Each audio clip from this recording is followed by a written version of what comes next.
Greetings and welcome to another Warhammer 40,000 Kill Team video, where today I'm going over the updated rules for the Death Korps of Krieg. But before we get into things, please remember to like and subscribe as well as comment. Let me know what you thought of today's video. Did you find it useful?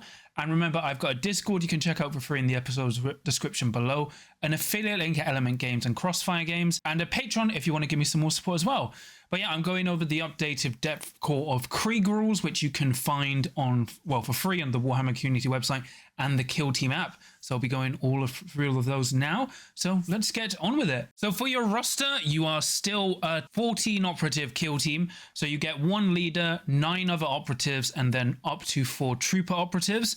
So your leader can have a bolt gun or bayonet, or can have a bolt pistol, plasma pistol, or relic pistol, and then either a chainsword or power weapon. So you can still take plasma pistol and power weapon. Then you can take up to 4 trooper operatives, and for each trooper you don't take, you can make a strategic ploy or a firefight ploy 0 CP. So what you could do is take 0 troopers and get 4 free firefight ploys and strategic ploys in a mix. And then you've got 9 other operatives you can take, which are the Bruiser, the Confidant, either with a bolt gun or las gun and bayonet, bolt pistol or relic las pistol and chainsword. Then you've got a Gunner with Flamer, Gunner with Grenade Launcher, Gunner with Melter Gun, Gunner with Plasma Gun. Then you've got the Medic, Sapper, Sniper, Spotter, Trooper, Veteran, Vox, Operator, and Zealot. And you're still Seek and Destroy, well, your security, but now you've also gained Seek and Destroy, which actually is a bit of a buff for the Death Korps. They did used to be the Veteran Guardsman kill team, but now they've become Death Korps. They've learned how to fight a lot better. So overall, that's actually a slight buff. There's another thing you can do. This applies more to like Operative Selection, but you could take 3 troopers, get a free ploy, and then still be 12 activations. So that's very powerful. For your faction rules, you have guardsman orders. So as a strategic gambit and support, a friendly Watchmaster operative can issue a guardsman order. Whenever it does so, select 1 guardsman order for all friendly Death Korps operatives within 6 inches of it to receive. Whenever a friendly operative receives a guardsman order, apply its rules until the end of the turning point. Operatives cannot benefit from more than 1 guardsman order at once. They only benefit from the most recent order they received during the turning point. So for guardsman operatives, you have Take Aim. Ranged weapons of operatives that has received this order, excluding the mortar barrage and remote detonator, have the balanced weapon rule. So this used to be rerolls 1s. So this is technically a buff. Then you've got fixed bayonets. Melee weapons of operatives that received this order have the balanced weapon rule. This also used to be reroll 1 for fighting. So that's a buff as well. Then you've got Dig In. Whenever an operative is shooting a friendly operative that's received this order, if you can retain any cover saves, you can reroll 1 of your defense dice, which has technically been buffed because before it was hold position and you couldn't dash or charge if you did this, and that's a buff there. Then you've got Move, Move, Move. Whenever an operative that's receiving this order is performing the reposition action, add 1 inches to his move stat. So unchanged there, like Move, Move, Move is still really good. Dig In got buffed, and then Take Aim and Fixed Bayonets are technically better, but they used to reroll 1s. I guess Ceaseless would have been too good for them, but balanced is still a nice change. Then for strategy ploys, you have Siege Warfare. Friendly Death Korps operatives ranged weapons have the Saturate weapon rule, so that's fine. I think this replaces like overcharged las guns, so that's okay. All your weapons just don't allow your opponent to retain cover saves, which, considering it'll stack with like your plasma guns and other specialists, it's actually pretty good. Then you've got Take Cover. Whenever an operative is shooting a friendly operative, if you retain any cover saves, improve that friendly operative save stat by 1. So unchanged there, really good. Then you've got Clear the Line. Whenever a friendly Death Korps operative is fighting within your territory or contesting an objective marker or retaliating, its melee weapons have the accurate 1 weapon rule. So this is a nice buff, although it has been slightly changed because it's more situational. You have to be either in your territory or contesting an objective or being fought. It now no longer benefits if you're just randomly charging into the opponent, which is a bit strange, but I guess they wanted to do it for like thematic reasons. Then you've got Regroup, which is support. Select 1 friendly operative that's more than 3 inches from enemy operatives. Each other friendly operative within 5 inches of that operative and not within control range of enemy operatives can immediately perform a free dash action in an order of your choice, but each that does so must end that move closer to that operative. Note that a comms device from Universal Equipment only affects the second distance of this rule. You cannot use this ploy and the chronometer faction equipment strategic gambit in the same turning point. So it's effectively, you pick an operative, that's more than 3 inches from enemy operatives, and then every operative within 5 can do a dash towards them If they're next to the comms device, it makes it an 8-inch dash. So it basically replaces like clear into the breach, where everyone just did a free dash if they were in the drop zone. So it's better and worse. Like, it's not really usable for just advancing up the board, turning point 1, but you now can use it to get into more situational places, which is nice, especially if you overextend at the end of the turning point, then use it to pull back into safety in the strategy phase of the next turning point. For Firefight Ploys, you have Inspirational Leadership. As a support, use this Firefight Ploy when a friendly Watchmaster or Confidant Operative's activation. Before or after it performs an action, it can issue a Guardsman order. So you can suddenly just pick someone, and everyone within 6 will now get that order. Then you've got Combined Arms. Use this Firefight Ploy after rolling your attack dice for a friendly operative. If it's shooting an enemy operative that's been shot by other friendly operatives during this turning point, you can reroll any of your defense dice, so that's really good. A nice way, especially if you're just shooting someone, as like you just fire a random lasgun, then you fire like your melter, now your melter gets relentless, so nice. Then you've got In Life Shame. Use this Firefight Ploy when a friendly operative is activated and given an engage order. It receives every Guardsman order. This takes precedence over the normal rule that operatives cannot benefit from more than one Guardsman order at once.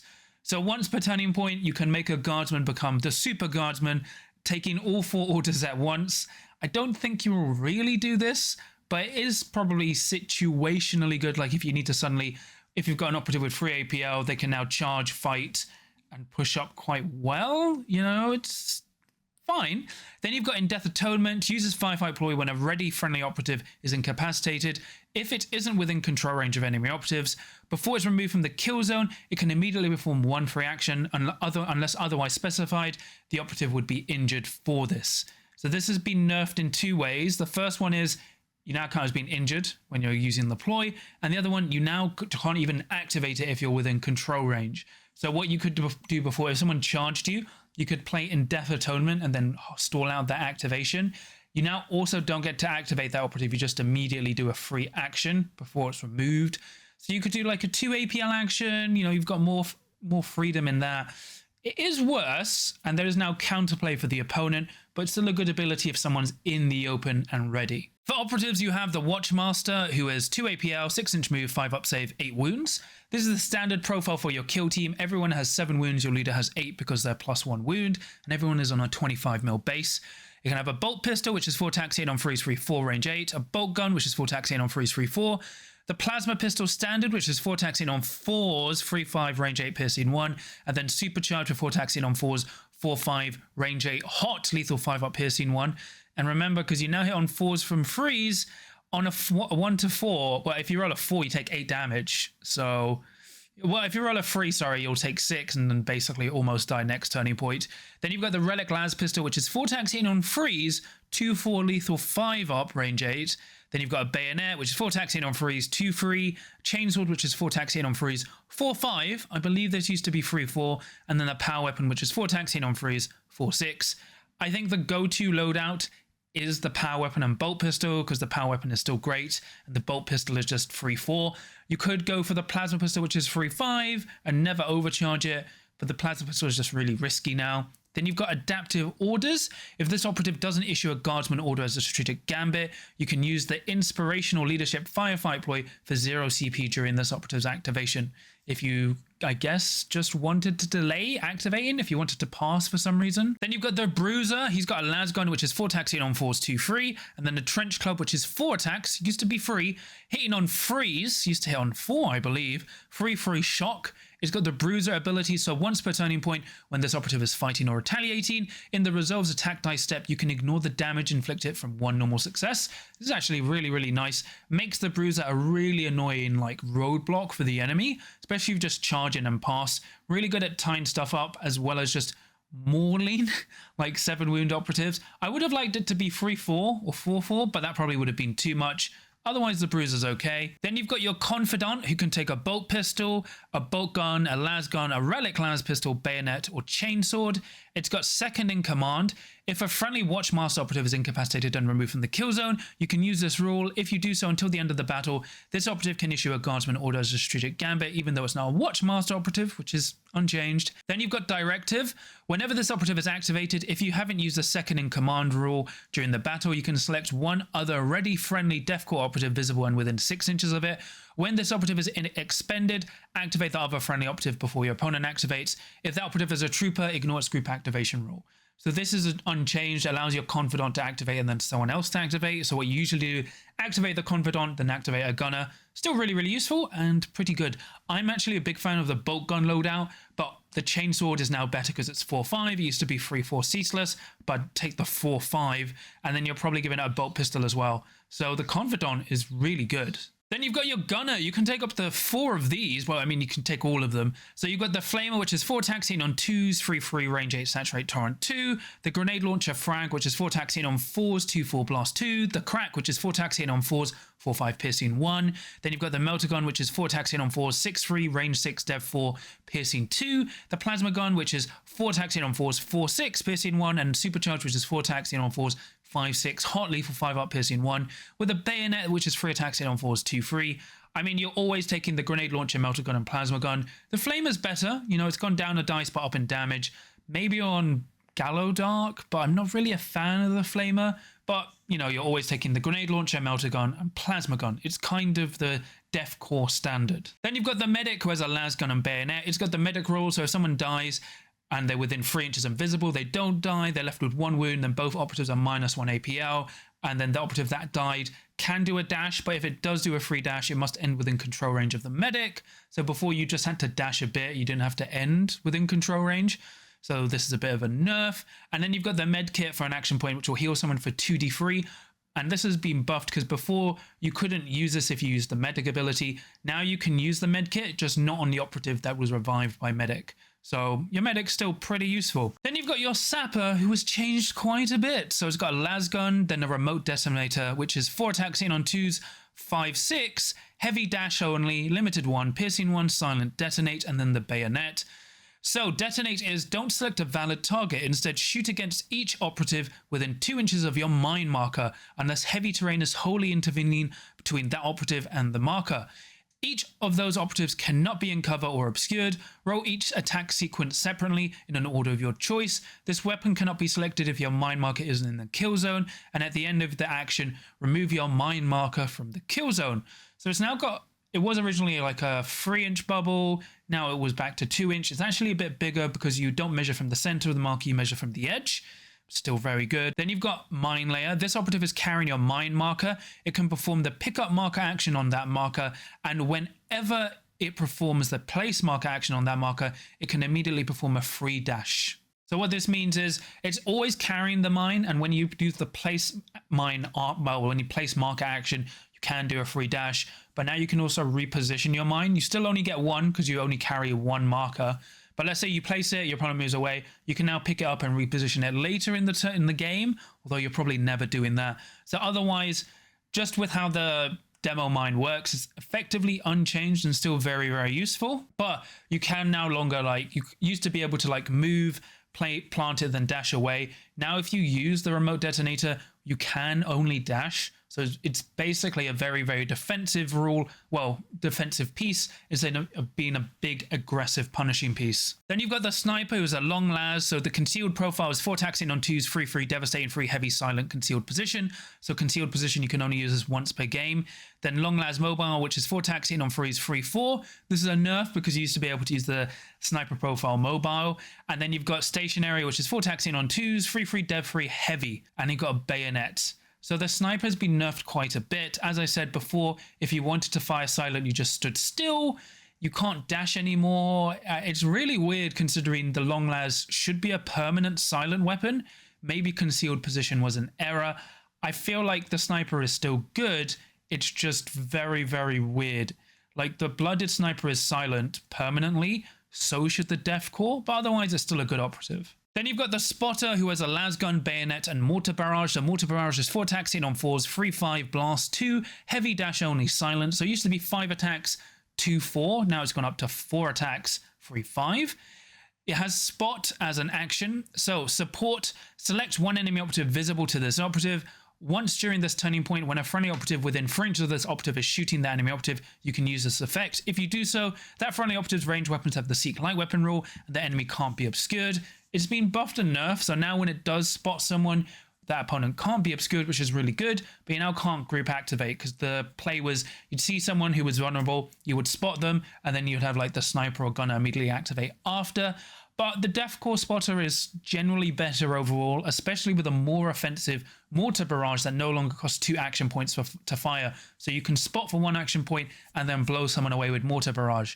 So that's very nice there. Then you've got your trooper who has a lasgun and bayonet. They can group activate 2, so you can group activate 2 Death Korps troopers instead of 1 normal operative. They're okay, they're unchanged. You're usually taking 3 to 4 of these. Then you've got the veteran who has a lasgun and bionic arm, and the bionic arm is 3 attacks, hit on 4s, 4/5. That is unfortunately unchanged. And then you've got veteran guardsmen. Whenever this operative is activated, it can receive 1 guardsman order, so it will receive the most recent one. And then bionics, normal damage of 3 or more inflicts 1 less damage on this operative. So, you know, I used to have a 5-up feel no pain. This is a bit worse. I would have liked him to go to 4 attacks, but I guess they were terrified of a Death Korps veteran just running around, punching people in the face, yelling bionic arm. I think that would have been cool. Being 4 attacks would have been fine, but, you know, it is what it is. Then you've got the Vox operator who has a lasgun and bayonet. It has relay orders, so once per turning point, when this operative receives a guardsman order and it's not within control range of any operatives, it can relay that order. Whenever an order is relayed, all friendly operatives in the kill zone receive that order, then subtract 1 from this operative's APL to a stat until the end of its activation. This was unchanged. I got this wrong in the recap, but that was my bad, because when I played it, my opponent thought it was removed as well. I should have just read. Then you've got signal for 1 action point. As a support action, so select a friendly operative within 6 invisible, +1 to APL stat until the end of the next activation. Can't use a control range. Otherwise, your comms is essential. You're always taking your comms. Very, very good. Then you've got the Zealot who has a lasgun and bayonet. It's got the Emperor Protects. So whenever an operative is shooting this enemy, well, this operative, you can reroll any of your defense dice. So this is a nice buff. He's got a nice reroll aura for himself. And then he's got the Uplifting Primer as a support. Whenever a friendly operative is within 3 inches of this operative, that friendly operative's weapons have the Severe Weapon rule. So it no longer just gives like 1 operative lethal 5-up. Everyone in a 3-inch bubble has severe. So if they don't roll any crits, they'll turn a normal hit into a crit. It works on itself. It's a 3-inch bubble. I actually think you take the Zealots a lot now. It's very, very good, especially now you know you really want to overcharge your plasma because you want to force like more damage, but you don't need to overcharge the plasma with the Zealot. You just keep the Zealot nearby, and you don't have to be visible. You just have to be within 3, and then your plasma, as long as it gets 1 hit, is pushing through 1 as a crit instead of needing to go hot. So I really like the Zealot a lot. A very powerful operative, especially into specific matchups like when you're playing Felgor, Ravager and stuff. Then for the equipment, you've got the Chronometer. Once per battle as a strategic gambit in the 1st or 2nd turning point, each friendly operative wholly within your territory can immediately perform a free dash action in an order of your choice, but each of those must end that closer to the opponent's drop zone or kills on edge. You cannot use this strategic gambit and regroup strategy ploy during the same turning point. Why was this an equipment? This is bizarre. Like, I guess because they were like, you know, Into the Breach was effectively a once per game ability for most people. But fine, whatever. They can still do it. It's good. Then you've got Combeads. Whenever a friendly Watchmaster or Confidant operative issues a guardsman order, you can use this rule. If you do so, instead of each friendly operative within 6 inches of receiving that order, you can select 1 friendly operative to receive that order. So this is better late game, which I think you always take, especially when your leader starts moving up in the battlefield and you can't fully spread out, especially if you've moved your comms away. I think it's all right. You know, it's an end game sort of equipment, but it's good reliability. Then you've got hand axes. Friendly operatives have the hand axe weapon rule, which is 3 attacks, 8 on 4s, 3/4. Amazing. You can't throw them still, but everyone can take a big axe. Then you've got gas bombardment. So once per battle as a strategic gambit, place one of your gas markers in the kill zone. It cannot be placed underneath advantage terrain. Whenever an operative is within 3 inches of that marker, subtract 1 from its APL stat. In the ready step of the next strategy phase, remove that marker. Note that an operative's APL stat is only changed while it's within 3 inches of that marker. If it moves more than 3 inches than that marker, its APL stat is no longer changed by this rule. So what happens is you can effectively block off an objective against 2 APL teams unless your opponent has a comms, but if they don't, it's pretty good, especially if you want to go like turning point 2. oh, you're not on the objective, I'm going to fire a gas bombardment. Now, if you move right within it, you're -1 APL. The downside is it does affect your operatives as well, because it just says whenever unoperative, not enemy operatives. So you don't have to place it on objectives, but it's really good if you want to like play keep away. But you can place it on your opponent's objective and just punish them. I think you always take gas bombardment. I think you always take hand axes, because it just makes you more effective in combat, and chronometry, and then maybe combeads. You know, I think personally you don't need combeads. You could probably just take like 2 cracks. That'd be pretty good. But otherwise, your faction equipment is very good. So when it comes to operative selection, I am a big fan of the leader with the bolt pistol and the power weapon. You could take the plasma pistol. It's just like, okay, you know, I might just overcharge this when things get serious. You're not downside for firing your plasma pistol, but a lot of the time you make your leader free APL so they can charge, fight, shoot. And I think that synergizes better with the bolt pistol, but taking the plasma pistol is fine. For troopers, I think you usually take free troopers, because if you take free troopers, you're still 12 activations. Your kill op goes up to down to 13 from 14, but you get a free ploy, either a strategy one or a firefight one, and it also is helpful if you only have 1 box. I still think this kill team is a 2-box team, by the way. And then you always want confidant. If you can't magnetize, I would recommend 2.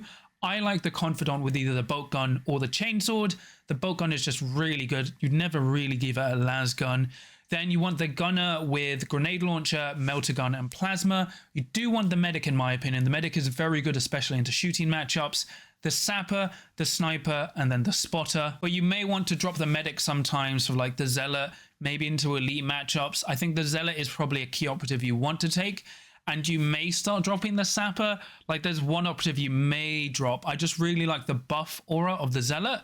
But if you are building from 1 box, you build the leader, you build the confidant with chainsword and bolt pistol, you build the melter gun, you build the plasma gun, and you build the grenade launcher, then you build the sapper, then you build the sniper, the spotter, the vox operator, and then I would probably say in that regard, go for the zealot if you're building from 1 box. But you probably need 2 boxes for this kill team, especially as I believe the melter gun and plasma gun share the same arms, which is very annoying. But if you do get 2 boxes, then you get all the specialists and you get the 4 troopers as well, which you usually do need. But generally, I would be running that list and then 3 to 4 troopers. I actually think 4 troopers is probably better into elite, because then it means it's harder for them to maximize their kill op against you, and you get 2 crack grenades as well as equipment, which is really useful. It is a shame they're still a 2-box team. They can function as a 1-box team, but I would highly unrecommend that. Like maybe if you're learning, that's fine, but you ideally need 2 boxes. They're still a good kit, and you can kind of effectively build them from Cadians, although it's harder to build the confident, but obviously the Death Korps models are fine as well. So for the Death Korps overview, they are very different. They are still pretty good in melee, but you know, their clear the line is a bit more situational. They still got their mobility. Their problem is there's only 3 objectives. They preferred it when there were 6. They can now flood the points, and gas bombardment is actually pretty useful most of the time. But I think the problem you're going to find is the kill team does fold quite quickly, and because your leader doesn't hit on freeze with the plasma pistol anymore, they can also be quite unreliable. Like your leader isn't as good as charge, fight, shoot anymore when it goes to free APL. But I still think the team's quite good. Your sapper is now a very defensive piece, whereas before it could be very aggressive. So you have to get used to that, because now you can't reposition and plant and then dash away. You can only dash and then plant, but then you can't dash away and then you will die. The sniper is worse because, you know, it's only silent once per game and it can't really move around and fire at full sniper ability. Your spotter is a lot better, and I really like the zealot giving that 3-inch bubble of severe. Very, very good, especially if you keep your gunners nearby. Like if you keep your sniper and sniper and plasma with it near the zealot, that's just 2 shots guaranteed crits. And especially if it's the sniper, it's always doing at least 3 damage to the opponent before defense dice are rolled, which is very, very good. The bruiser's a little bit better. The veteran isn't that great. Like just make the veteran 4 attacks. If the bruiser can do it, so can the veteran. I would just love to see a 4-attack guardsman with a bionic arm just punching people to death. I think that would be fine. So you have to play them a little bit more defensively. They're no longer as oppressive as they were, but I think they're very good. They still got this nice defensive play, and they chip down opponents very, very well. They're no longer as powerful as they were, but I think they're in a solid spot. Being able to go into Seek and Destroy is nice, but you're probably actually picking security most of the time because this kill team plays security better, and they can't really do much with Seek and Destroy. But that's pretty much it from me today. Please remember to like and subscribe as well as comment. Let me know what you thought of today's review. Did you like what I covered, and what do you think of the new Death Korps? How do you feel they're functioning in the new edition? And remember, I've got a Discord you can check out for free in the episode description below, and a affiliate at Irma Games, and a Patreon if you want to give me some more support as well. So I'll quickly shout out my patrons. So for my Adepts of the Crab, Zombie Businessman, Tom, Super Cow, Steven, Sam, Nick, Mercenary Q, Mr. Meatwad, Lucas, John Thomas, Graham, Fangzu, Draken, Dave Meatsworld, Darcy, Dad of Golden's Chris. And then for my Veterans of the Crab, Samja, Ryan, who has a tournament on the 2nd of November in London, and then Mark. So thank you so much for your support. It really means a lot to me and helps support the channel. Once again, today there will be 2 guides. So I've got Death Korps today, and then shortly after there'll be the Fast Talker Kin Band. And I'll be doing daily faction guides until I've done them all, so everyone has an idea of like how their faction performs in the new edition of Kill Team in an in-depth way. I hope this was useful. I still need to technically finish off my Death Korps. I've done 10 of them. I just need to add the last few, but I'm kind of focusing on my Legionary at the moment, having a lot of fun with those. So started Corsairs again, but then I went back to Legionary. But I want to play more Veteran Guardsmen, well, Death Korps. I've been talking to Charles about it a lot. He thinks they still have a lot of play, and I think they do too. So we're going to try and test those out because, yeah, we just want to see, while Charles would love to play a different team, he has been playing Veteran Guardsmen for like 3 years. So we'll see how he finds with Death Korps. But remember, no matter how many guardsmen you face in Kill Team, you always have a chance to win against the Death Korps of Krieg, as long as you can roll a crit.